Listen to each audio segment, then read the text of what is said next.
નમસ્કાર, હું છું પ્રિયા અને તમે જોઈ રહ્યા છો જનતા કી જાણકારી ન્યૂઝ। નજર કરીએ આજના સમાચાર ઉપર।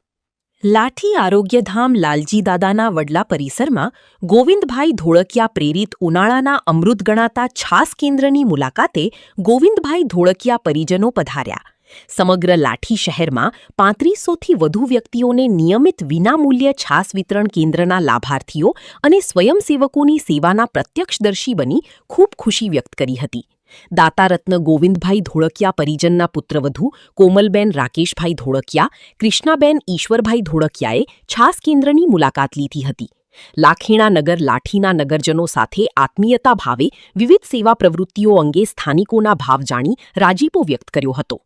રાકેશભાઈ ધોળકિયાની દૂરંદેશીએ વાત્સલ્ય મૂર્તિ પૂજ્ય સંતોકબા મેડિકલ સેન્ટરના પરિસરમાં ચાલતા છાસ વિતરણ કેન્દ્રના લાભાર્થીઓ સાથે રામકૃષ્ણ એક્સપોર્ટ પરિવારના ગોવિંદભાઈ ધોળકિયા, પરિજન પુત્રવધુ કોમલબેન રાકેશ અને કૃષ્ણાબેન ઈશ્વરભાઈ ધોળકિયાએ જણાવ્યું હતું કે છાસ એ ઈશ્વરનો અનુપમ પ્રસાદ છે। પ્રસાદ હંમેશા વેચીને આરોગવો જોઈએ।